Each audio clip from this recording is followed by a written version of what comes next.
Hai, welcome back again. Oke, di episode kali ini gue bakal meluapkan pendapat dan aspirasi gue terhadap film. Jadi film favorit gue tuh lumayan banyak ternyata setelah gue list di notes gue. Terus yang sekiranya banget bermakna buat gue juga banyak ya. Jadi kan kayak sayang aja gitu, gue ngerasa kalau kenapa nggak gue bahas dan kenapa nggak gue share referensi gitu kan, untuk kalian yang emang jarang nonton nih tapi pengen nonton nih gitu kan, bingung filmnya apa. Nah, kali ini gue bakal spoiler. Gak spoiler sih, lebih ke nge-review aja sedikit yang sudah gue pernah tonton gitu. Jadi kalau misalkan lo bukan tipe yang mau kena spoiler, kayaknya cukup pause dulu gitu kan. Lo cukup catet dulu aja apa yang gue sebutin judul filmnya, abis itu udah gitu, nggak apa-apa, it's okay. Tapi kalau lo tipe orang yang memang penasaran nih, harus butuh spoiler dulu, lo boleh dengerin sampai habis pokoknya, oke? Nah, jadi gue bakal bagi dua gitu. Nggak bagi dua juga sih, kayaknya berpart-part deh soalnya banyak gitu. Tapi yang gue bagi dua ini adalah film internasional dan film nasional yang terbaik menurut gue gitu ya. Jadi di episode ini gue bakal spill 10 film internasional terbaik menurut saya pribadi ya, menurut gue ya. Yang pertama itu ada judulnya film Man in Love. Gue kasih sinopsisnya dulu ya. Jadi Man in Love ini adalah film romantis asal Taiwan. Ini mengisahkan seorang pria berandal penagih utang yang hidupnya akhirnya berubah setelah jatuh cinta pada seorang wanita pendiam yang tengah menghadapi masalah keluarga. Cinta membuatnya belajar tentang pengorbanan, tanggung jawab, dan arti ketulusan. Makna yang gue petik dari film ini adalah betapa sangat berpengaruhnya kehidupan seseorang dikala sedang jatuh cinta. Jujur, siapa yang relate deh? Gue sih relate banget, aduh. Jadi tuh dikala seseorang sedang jatuh cinta tuh dia bakal mengusahakan yang terbaik, ya enggak sih? Setuju gak sih? Lo tuh bakal mengusahakan diri lo nih yang terbaik gitu untuk seorang yang lo lagi jatuh cinta ini gitu kan. Dan ini yang terjadi di film Man in Love ini gitu kan. Terus mengusahakan apapun demi orang yang ia cintai hingga lupa akan dirinya sendiri. Jujur ya, kalau misalkan di kalimat ini nih, mengusahakan apapun demi orang yang ia cintai hingga ia lupa ya akan dirinya sendiri, itu gue pernah banget, jujur pernah banget. Oh my god.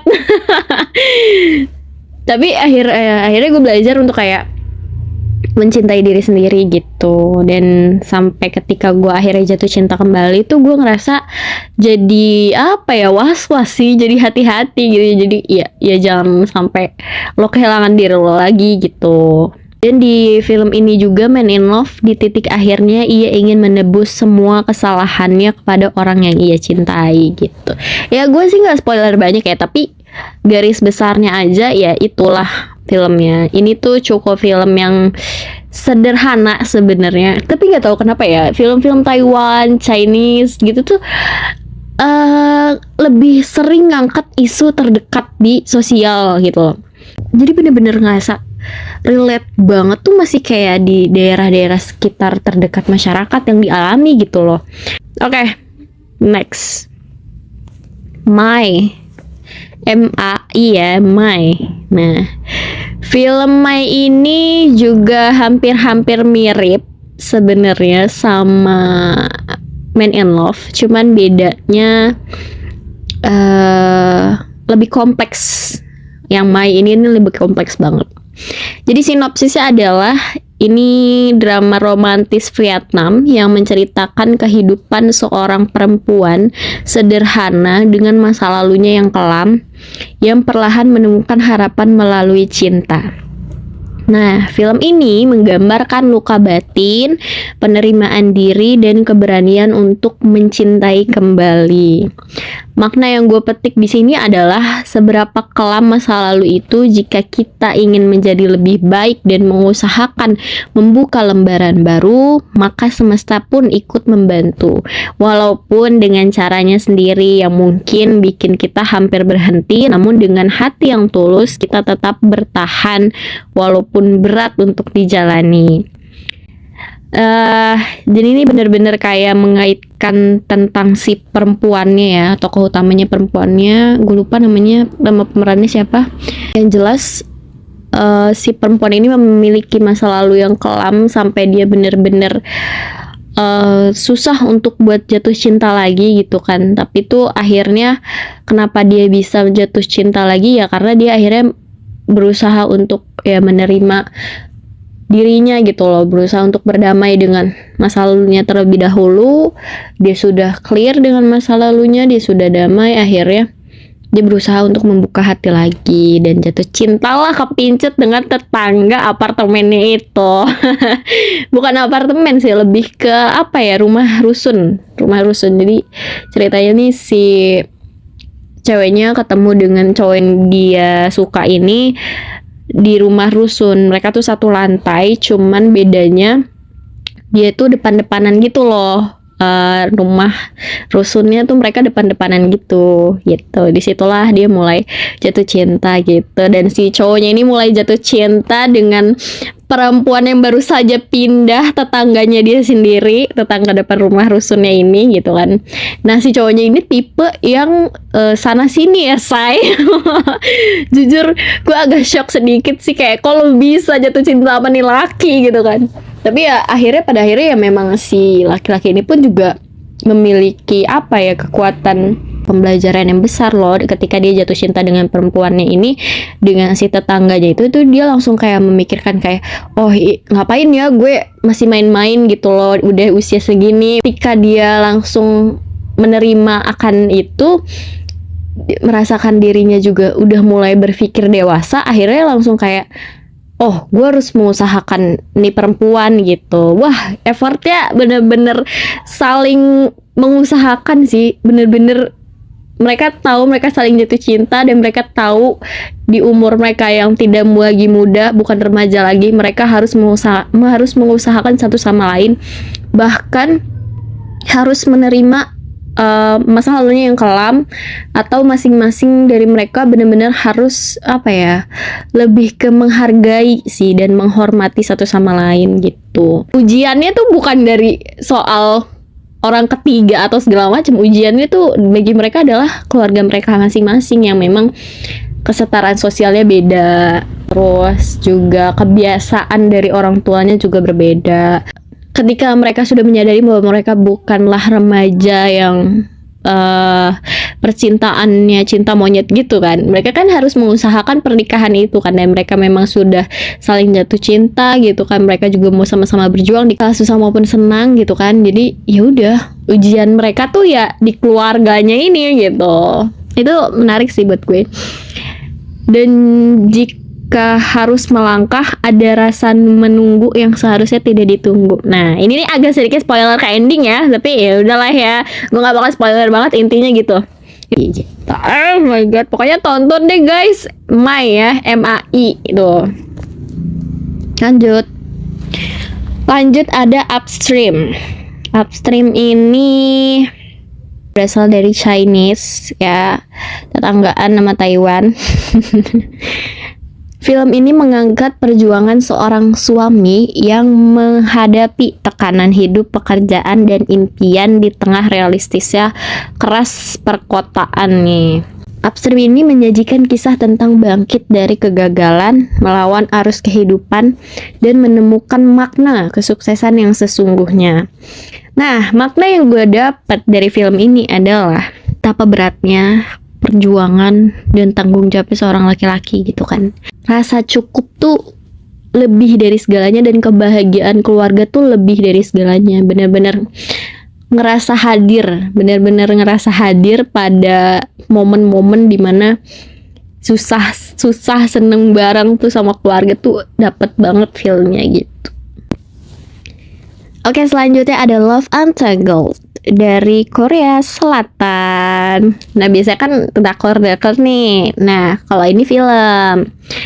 Jadi berlatar belakang tahun 90-an, film ini tentang kisah romantis remaja SMA yang berusaha mengubah penampilan dan nasib cintanya dengan sentuhan komedi nostalgia.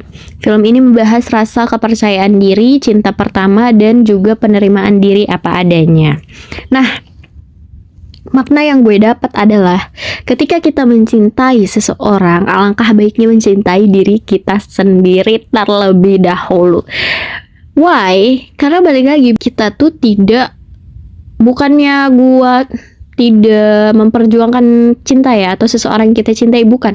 Tapi lebih ke sebelum lu memahami orang lain, lu harus memahami diri lu sendiri. Sebelum lu mencintai orang lain, maka lo harus mencintai diri lu sendiri gitu loh. Jangan sampai suatu saat lu mencintai seseorang tapi pada akhirnya lu pun juga kehilangan diri lu sendiri gitu. Kalau di film ini tuh benar-benar mengajarkan kita untuk mencintai diri sendiri dulu, baru mencintai orang lain. Seperti itu. Lanjut. Ini juga masih sama dari Korea Selatan, yaitu Dream. Nah, kalau kalian tahu Dream, yang mainnya tuh Park Seo Joon. Nah, itu filmnya bagus banget ternyata. Gue baru nonton itu, sumpah. Kayak bener-bener bermakna banget nih film gitu. Gue kaget sih jujur. Tapi, wah, tidak akan saya lupakan ternyata film ini menjadi favorit gitu kan. Oke, film Dream ini adalah menceritakan tentang seorang mantan atlet sepak bola yang harus melatih tim sepak bola tunawisma untuk mengikuti turnamen internasional. Di balik keterbatasan, mereka belajar tentang kerjasama, harapan, dan arti mimpi yang tidak pernah sia-sia. Makna yang gue dapat adalah terbiasa dengan hal baru dan mewujudkan impian itu dengan rasa optimis serta usaha yang terus-menerus dijalankan dengan konsisten. Walaupun memang banyak kepala yang sudah pasti banyak perdebatan yang harus dilalui, namun itulah proses yang harus dijalani untuk menuju kata berhasil. Dan pada akhirnya keberhasilan itu juga datang dengan rasa yang tulus. Seperti itu. Bermakna banget ini film, bener-bener apa ya, ketika kita punya impian dan mimpi tuh ya kita harus optimis gitu loh. Kita bener-bener harus mengusahakan. Nah, kalau yang ini legend banget dari Korea Selatan juga, yaitu Train to Busan. Aduh, udah deh ya, nggak usah dibahas lagi deh. Kalau Train to Busan emang udah top banget ya nggak sih? Pertama kali gue nonton film yang bertrailer zombie adalah Train to Busan, dan itu best banget. Dan setelah itu gue nonton film zombie lainnya tuh kayak merasa kurang gitu ya, kayak masih kliknya sama Train to Busan nih gitu. Udah lah, yang gak usah kita bahas, pokoknya itu udah best banget deh. Lanjut, Lovesick. Nah, Lovesick ini dari Chinese, bercerita tentang Yeji. Yeji ini seorang siswa SMA yang dikenal bandel dan sering membolos. Hingga suatu hari ia menyadari bahwa berpura-pura sakit membuatnya mendapatkan perhatian lebih dari lingkungan sekolah, terutama dari ketua kelas yang disiplin dan perhatian. Awalnya, kebohongan itu ia lakukan demi kenyamanan dan perhatian sesaat. Namun, seiring waktu, interaksinya dengan sang ketua kelas, yaitu wanita cantik ini, berubah menjadi hubungan yang lebih hangat dan penuh kepedulian. Dari rasa curiga, kebiasaan saling memperhatikan, hingga momen-momen sederhana di ruang sekolah, perasaan cinta perlahan tumbuh tanpa disadari. Lovesick ini menyajikan kisah romansa remaja ringan, manis, dan emosional tentang kepura-puraan yang berujung pada perasaan yang justru paling nyata. Damn. Ya pokoknya kalian harus nonton. Gue gak mau spoiler endingnya, tapi lo pada harus nonton Lovesick ini karena apa ya, walaupun kisahnya sebenarnya anak sekolah remaja ya, cinta-cintaan monyet mungkin ya menurut kita gitu, tapi enggak, endingnya tuh, pada endingnya dia menyadari bahwa jatuh cinta itu enggak perlu lu harus berpura-pura gitu loh, nggak harus perlu, apalagi mendapatkan perhatian gitu ya, nggak harus lo berpura-pura kok gitu. Karena ketulusan itu lebih ngena dibanding lo harus pura-pura. Ngerti kan maksudnya gue? Paham kan? Nah, paham lah udah. Intinya ya, aduh, sebenarnya sedih sih gue. Ini soalnya film tahun lalu banget, 2025, masih hangat ya, masih hangat banget. Pokoknya kalian harus nonton deh. Gue nggak bisa berkata-kata lagi karena ini kayak, aduh, ntar gue spoiler, aduh, ntar kayak, aduh gitu. Lo harus ngerasain apa yang gue rasain sih. Itu aja guys. Oke, lanjut. A Man, A Cult, Otto. Nah, ini juga, wah, bermakna banget sih ini film. Ini mengisahkan tentang kakek yang bernama Otto, yaitu yang memiliki sifat pemarah dan kesepian yang kehilangan semangat hidupnya setelah ditinggal istrinya. Istrinya telah meninggalkan dia terlebih dahulu dari dunia ini. Lalu dia menjadi sensitif gitu loh, punya rasa emosional yang marah, yang cukup tinggi dan mempunyai rasa kesepian. Tiba-tiba gitu dia memiliki tetangga baru nih yang perlahan mengubah hidupnya, membuka kembali hatinya pada cinta, empati, dan makna hidup. Ini sebenarnya sederhana sih, tapi kayak gitu terharu aku. Lanjut, The Life List. Nah, kalau ini cukup, pemeran utamanya juga cukup nggak asing buat gue. Jadi mengisahkan tentang seorang perempuan ya yang memutuskan menyelesaikan daftar impian hidup yang ia buat di masa kecil. Dalam prosesnya ia juga menemukan kembali jati diri yang menghadapi masa lalu dan menemukan cinta yang tepat yang tak terduga sama sekali dalam hidupnya gitu. Jadi ini mengisahkan tentang perempuan yang mempunyai daftar list hidupnya gitu.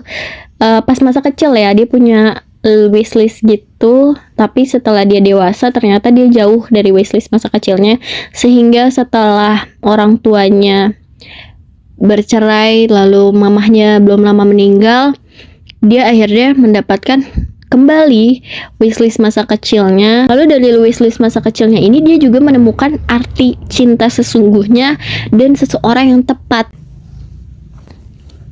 Jadi sebenarnya si pemeran utamanya nih udah punya pasangan, udah punya pria, udah punya pacar, tapi tuh ternyata dia nggak bahagia sama pacarnya gitu. Pacarnya ini terlalu santai, bener-bener nggak punya kurang dewasa lah gitu, sehingga dia sebenarnya kayak ngerasa kayak ngikut alur pacarnya gitu aja. Dan ternyata setelah dia menemukan wishlistnya pas masa kecil, dia ingin menemukan cinta sejati. Dia ingin menemukan cinta sejati di wishlist masa kecilnya.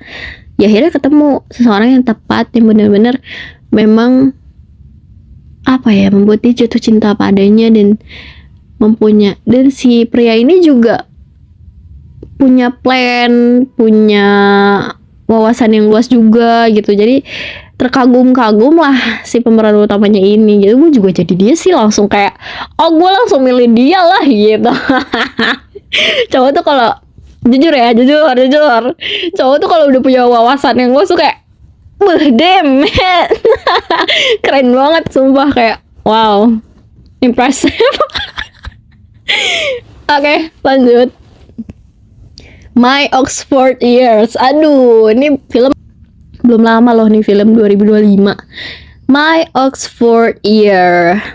Jadi sinopsisnya adalah film ini menceritakan seorang perempuan yang ambisius yang ingin mewujudkan impiannya belajar di kampus Oxford. Di sana, ia ketemu dengan seorang pria yang mengubah cara pandangnya tentang cinta, pilihan hidup, dan arti kebahagiaan sesungguhnya. Tapi anyway, gue relate juga sih sama My Oxford Years ini karena kayak ketika lu sudah menggapai impian lu tuh ngerasa kayak menemukan hal baru yang lainnya gitu loh. Entah mungkin tentang sudut pandang kehidupan, atau mungkin ternyata lo menemukan cinta sejati lo di situ gitu. Ini tuh menceritakan tentang yaitu perempuan yang ambisius ingin berada di kampus impiannya dia. Akhirnya dia masuk di kampus itu dan jatuh cintalah dengan profesornya sendiri. Profesornya ini memang masih muda sih gitu kan. Si profesornya itu bener-bener kayak lagi dating, lagi kencan dengan cewek yang A terus tiba-tiba ketahuan sama cewek B, terus dia yang jadi kayak jadi tamengnya gitu loh, dan dia juga jadi saksi nih, si perempuan tokoh utamanya ini kayak jadi saksi kayak, oh cewek lu banyak ya gitu. Dia kaget gitu kan, kaget, terus dia ngerasa kayak sial gitu loh, hari yang sial buat si perempuan ini ketika dia ketemu sama si cowok ini. Dan ternyata keesokannya di kelasnya, pertama kali dia masuk kampus, di kelas itu dia belajar, ternyata ya si laki-laki ini yang mengajar di kelasnya dia. Akhirnya mereka jatuh cinta, saling jatuh cinta. Terus profesornya juga akhirnya menemukan ya cinta sejati gitu, cinta sejati yang selama ini yang dia cari dan yang bermakna juga. Apalagi si perempuannya bener-bener kayak, wah gue menemukan cinta yang sejati nih, gue menemukan cinta yang bermakna gitu. Tapi endingnya sakit sih emang endingnya. Sakit endingnya, pokoknya kalian tonton aja itu endingnya tuh, lihat sendiri gimana gitu. Gue belum move on juga dari film ini karena memang kayak aduh kenapa sih gitu, di saat kita sudah menemukan seseorang yang bermakna, semesta tuh berkehendak lain gitu. Semesta tuh berkata tidak, semesta tuh berkata maaf ini bukan waktunya gitu. Jadi kayak ya sedih banget gitu. Oh tidak, belum bisa move on dari film. Pokoknya best banget sih film ini gitu. Ada beberapa hal yang relate juga buat gue, jadi wow. Jadi film-film yang gue review tadi itu udah best banget, 10/10 pokoknya. Dan itu udah relatable banget di dalam kehidupan gue sehari-hari, sehingga gue juga menemukan pembelajaran baru terhadap makna kehidupan yang gue jalani sehari-hari juga. Dan memang gue tuh kalau nonton film itu termasuk orang yang mencari makna sih, mencari makna dari film ini apa, pesan yang akan disampaikan dari film ini tuh apa sih gitu.